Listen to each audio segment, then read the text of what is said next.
Oh boy. All right. Well, good morning. Good morning.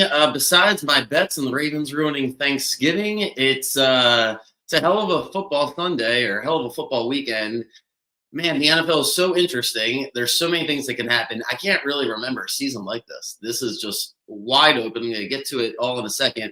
I just can't believe my bets turned out the way they did yesterday. So it took a real sting out of just analyzing what's happening in the NFL is extremely fascinating. I just can't. I'm just really at a loss because I said it yesterday like four times that I knew I was betting on bad teams, and all the bad teams let me down in like bad team fashion. Just one body blow after another. I was doing the pod regardless, but I did put in the description that the Seahawks made it a little better, even though I wasn't really right about the game. It's just the Vikings gave away a touchdown early that changed everything, and then kept giving the ball away. So that was nice. But I just wow, just wow. I don't even know if the Bears being the number one seed is the most interesting thing, or the fact that the Bengals have a chance to win the division, or the Panthers just beat the Rams. I mean, you could just start almost anywhere with a headline that makes absolutely no sense. The Bears dominate the Eagles, running the football down their throat.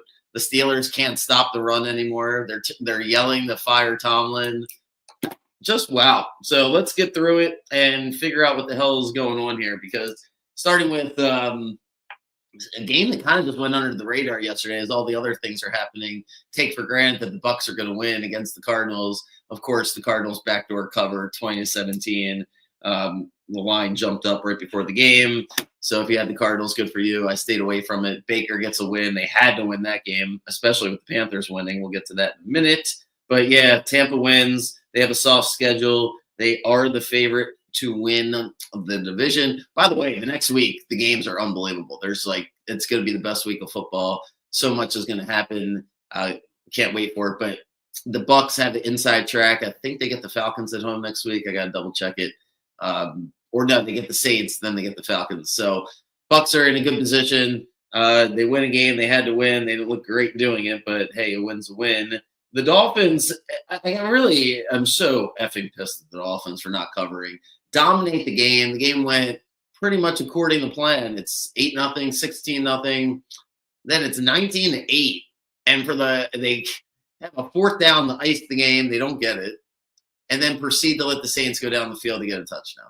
And it's just ridiculous. So, oh boy, Dolphins win. Whatever, 21-17. Was it 19-8? Or I can't even remember what the score was in that game. It was 16. I think it was. Whatever it was. They end up not covering as the Saints go down and get they get the touchdown at the end to backdoor cover. So that was one loss ahead. Second loss ahead is the Titans. I refuse to bet against the Jaguars or on the Jaguars, or if I see the Jaguars, I don't know why I did it. I don't understand. I need a therapy session about it. It makes no sense. I did anyway. The Titans had a 0% chance to win the game, a 0% chance to cover. It was the most deflating bet I think I've had all season because I just hate betting on bad teams. I don't know why I did it. I really don't. The next game, I don't blame myself as much because the Browns. I blame the Browns, which I guess I'm blaming myself, but it depends on how you want to look at it because I felt like there's one play, and I hate saying this after a game because it's usually not one play, but when you're betting on the games, you get emotional, and the way you look at it, it's like, man, if you just didn't do this, I bet you the game would have played out differently. The Browns are down 10-8 and inexplicably go for a 4th and 1 on their own 30-yard line, 34-yard line. And they run the fuck. I can't stand the tight end sneak. It's the worst play. It's worse than the quarterback sneak. Ah, God, it's just so bad. Whatever you want to call it. And the Browns fumbled the ball. The Colts did it earlier against the Texans with their tight end. It's a rookie tight end. It's just so stupid. Browns fumble, then they can't get out of their own way after that. Niners blow out the Browns. The Niners, if they don't make the playoffs, that's going to be a shocker because they have 9 wins now. They get a bye next week. And they still have a game against the Titans. So that's again the 10. And I forget exactly who the other couple teams they play, but they should be able to get into the playoffs. So that was a game that they felt like they needed to win. They lost there a couple years ago. They win. So loss for me, win for the Niners. And then I take the damn Falcons. And the Falcons really did exactly what the Falcons always do. And I was on the wrong side of it.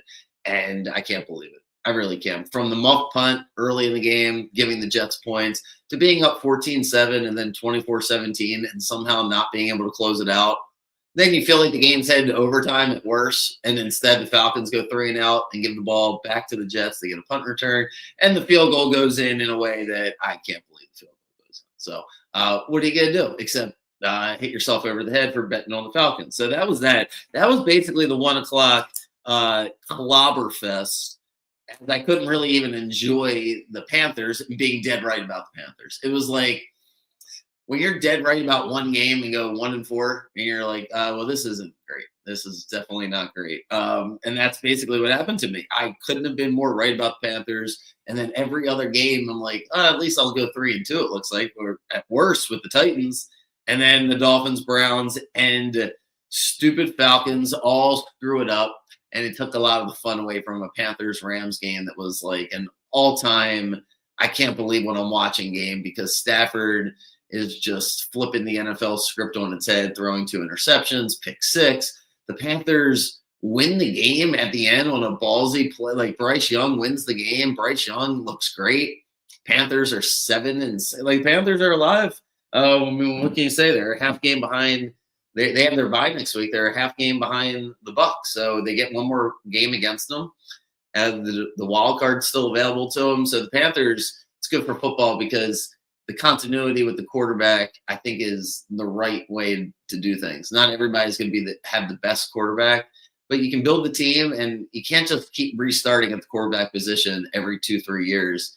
And the Panthers stuck with Bryce Young, and it looks like it's going to pay off to at least have a Week 18 game that might get them into the playoffs somehow. So great win for them. And the Rams they're just trying to be consistent with the NFL, which is like, yep, everybody knows who the best team is until the Rams decide to lay an egg like that. They make the division wide open again. They're now tied with the Seahawks, and the Niners are lurking. So bad loss for them. And, not great. Not great for the Rams. Their pass defense isn't great.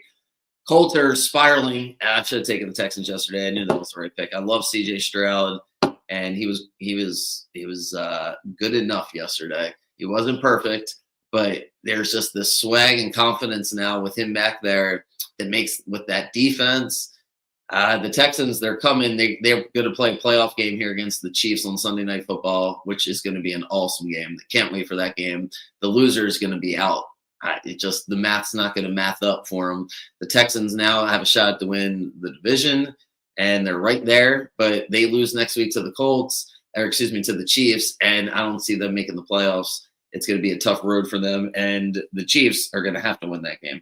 So Colts, they better get together. They're going to play Jaguars next week here for the division lead as the Jags, Colts, and that was another thing you're going to add in the beginning, which is the AFC South has the best teams.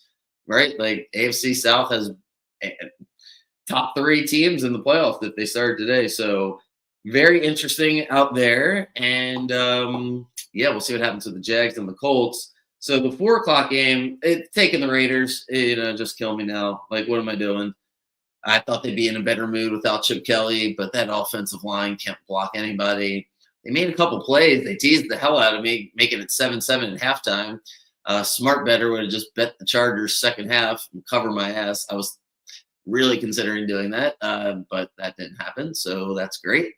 And the Raiders they're about to lose by 10 until they get personal fouls at the end of the game and decide to let the Chargers not only ice the game by going up 13, but they go up 17 as I don't know what they're doing, trying to beat up Justin Herbert. It's just a losing team, losing mentality. A must win for the Chargers. They're definitely not automatically in the playoffs, but they can win the division still. The Chargers are alive. They didn't look good, in my opinion, but hey, they won. So it is what it is. And then the Seahawks did what I needed them to do, thank God, which was be able to take advantage of the fact that the Vikings put a guy named Max Brosmer. His interception, if you didn't see it early in the game, it's 3-0 Seahawks, and the Seahawks look bad. Darnold fumbles. The defense for the Vikings look motivated. And then it's 4th and 1 O'Connell does an O'Connell special that Mike McDonald flushes out or figures out right away. He tries to do some play action bullshit. It's not going to work. And Brosmer can't just take the sack. I guess it's in his brain. I really can't imagine what he's thinking. He just underhands. It was bad. Seahawks go up 10-0, and they dominated. So got that one right, and that helped a lot. But the Seahawks, their offense, they're not playing complimentary football right this second. We'll see if they get together down the stretch. But the defense was great yesterday. It just wasn't great against the Titans the week before. And then one of the most surprising games I think I've watched in a while. It's like this Bills-Steelers game was just a weird game because the Bills are just running the ball right down their throat. And it's like the Steelers just wouldn't stop they wouldn't stop it. They went to halftime 7-3. Then the Steelers come right out and they fumble. They get the strip sack for a touchdown. And the Bills just beat the shit out of the Steelers. Like, absolutely beat the shit out of them. Steelers are yelling to fire the coach as if it's his fault. Like, the team's just have mediocre quarterback play. They have mediocre playmakers. They're just a mediocre team. So they get their butts kicked. The Bills are I don't know what to make of them, right? I can't wait for the game next week. The Bills are going to play the Bengals in what's going to feel like a playoff game because the Bengals win out. The Bengals win out, they probably have a 50-50 chance to make the freaking playoffs and win our division the way the Ravens and Steelers are playing. But they have to win out. They don't win out, it's probably like a 2% chance. Like, it's just not going to happen for them. But if they win out, that means they're going to beat the Ravens, and that means the Steelers are going to have to get it together, or the Ravens are going to have to win a couple tough games. And I don't know if that's going to happen. So the Bengals are going to play the best possible game they can play next week at Buffalo. I think that'll be a good test for the Bills. The Bills are, if they're ready to make a run, then last week or yesterday was a really good game to begin that run. They can vanquish Joe Burrow, somewhat make up for that playoff loss a couple years ago. So looking to see how that game plays out next week will be interesting. As the Bengals are relevant, Bills are certainly relevant. They still have a shot at the division as the Patriots are coming up for them soon. And then the last game last night is trying to can the game just end 20-17? Like, everything was going to just be fine, go to sleep 20-17. But nope, Commanders have to have a game-tying field goal at the end of the game. It's just ridiculous. And so it's going to go to overtime. So I'm not going to get out of here with winning all these bets, most likely. But it would have been nice it would have been nice for the Broncos not to score a touchdown. I'll just say that. So instead, they get the touchdown and they get their 27 points. Commanders, to at least beat the Broncos if we're going to go down and get a touchdown. But whatever, they don't get the 2-point conversion, and the Broncos now are in first place, which is just everything is so upside down. I don't trust the Broncos.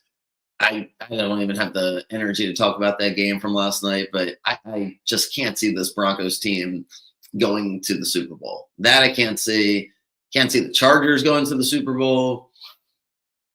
I definitely don't see the Jaguars going to the Super Bowl. I certainly don't see the Colts going to the Super Bowl. I could see the Texans getting hot, and I guess I could see the Bills getting hot. Can't see the Steelers going to the Super Bowl. I can see the Bengals going to the Super Bowl before the Steelers. I can't wait to watch the Patriots play the Ravens and the Bills these next couple of weeks after tonight. That'll be interesting. But yeah, I guess I can see the Chiefs going to the Super Bowl. So I'm still, I guess I'm still where I started before the season, which is crazy. To be the Chiefs, Bills, Ravens that I think can actually win the Super Bowl in the AFC. And maybe the Patriots, right? I guess that would be, but I don't see the other teams that went through it. The Texans would be, before the season, I would have said the Texans. And right now, I'd say the Texans. I haven't seen enough from these other teams, despite everything being upside down. And the Chargers just are not efficient enough to me. They don't protect the line very well. I didn't like how the Raiders bullied them on a couple fourth down plays. So not a fan of the Raiders. And the NFC is even more wide open. You go through that, and it's like, I don't think I could see the Bears winning the Super Bowl, and I don't really see the Packers winning the Super Bowl. And I would have said the Lions before the way the Packers kicked their ass, but part of me is, I don't see the Lions either. I don't know what to make of the Eagles. Are they just falling apart and they can't get it going? The Cowboys are playing the Lions on Thursday night, so that game is going to be a playoff game. The loser is going to be out. and I go out west and the Rams fall apart. The Seahawks can't play. It just it is all so much fun because you really have no idea. It hasn't been this wide open. And when you think about going down the stretch, it's going to be who's just playing the best really this season more than any time. The matchups and getting that home field advantage is going to be because these teams are so close and the games are so close that everything's up in the air. So that's my 2 cents for what the hell happened yesterday. Not thrilled with the bets at all. Try and make up for it tonight, but I don't want to chase, and I don't really know what to make of this game. I'm leaning under 46.5. Just seems like way too many points, knowing how Vrabel wants to play these games. So I'm going to lean under. Last time I did this, I got really lucky with the Patriots national televised game going under. It was Patriots Jets, and everything just went under by half a point / a point. I think I'm leaning that way tonight. Betting the unders. It's cold. Patriots just want to win this game. And then the Giants, I don't know. We'll see. Is Dart playing or Winston? I got to double check that. I don't know if they announced it. I thought I saw Jackson was going to play, but I'll have to double check here. I don't know. Well, we'll see. I'm sure they'll announce it later, but I'm not. I don't know if it matters one way or the other. Jameis is more volatile. Jackson's really good. I just think the Patriots defense, it's they're rolling right now. Well, it could be a letdown game, sure, but because it's Monday Night Football, I don't think it will be. Plus, this team didn't have these expectations, so it's hard for me to think the Patriots don't roll them tonight. And but the unders seem more appealing. But what the hell do I know after this weekend? Tough weekend. So yeah, hope you did better than me.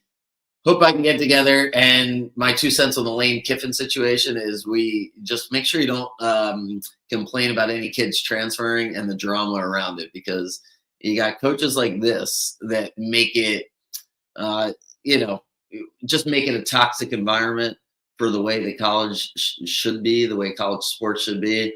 This is just ridiculous. It just makes absolutely perfect sense because it's all about money. But then it makes no sense when you think about what the point of college athletics was from the beginning. And I'm not pretending like things can't change and evolve and you got to pay the players and you should be able to transfer. But the whole point is to win. And now he's not going to coach the team. Just wow, just pretty remarkable. And makes you not really comfortable betting here on college football, to say the least, because you have no idea what they're thinking about. So if you're betting on these SEC championship, ACC championship, all these championship games, and then all these bowl games, you really have no idea what the motivation is on so many levels. The recruiting that goes into it, assistant coaches, just a lot of weird stuff that makes you very icky inside. I'd rather not even know all the details because it's just, yeah, I find it to be just terrible, really. But it is what it is. It makes perfect sense when you think about how much more money he'll make. So it is what it is. There you go. Have a good day. Enjoy your Monday. And I'll be back whenever. Thursday, I guess, right? I'll be back Thursday. All right. See you guys.